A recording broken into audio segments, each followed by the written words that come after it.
बहु पुरातन कालर कथा। एक नदी कूल एक विशाल जामुकोली गछ थिला। से गछरे एक चतुर माकड़ रहउथिला। गछटी सारा वर्ष मिठा मिठा जामुकोली भरपूर रहउथिला। माकड़टी से कोली खाई बहुत खुशी दिन काटुथिला।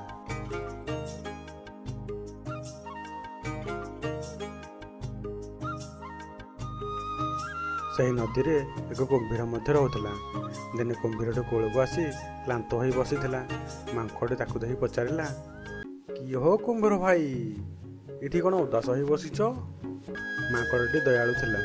से किछि मिठा जामुकोली तोली कुंभीर को देला। ए नियो, ए मिठा कोली गुड़िक खाओ, तुमको बहुत भल लगियो। कुंभीरटी कोली खाई बहुत खुशी हो गला। एहीपरि भाव से मध्य बंधुता गढ़ी उठिला। प्रतिदिन कुंभीर आसे, माकड़टा कोली खाया दिए और दुहें मिसी गपसप करती।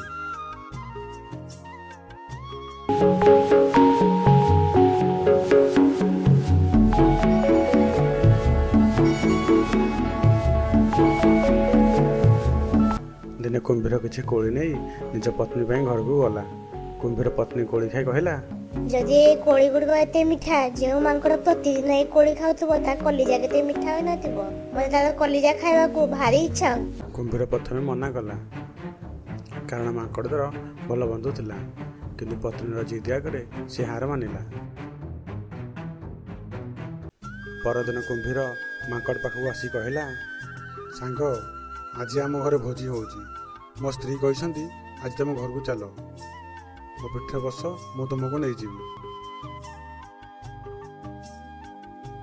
माकड़ खुशी होई कुंभीर पिठे बसिला।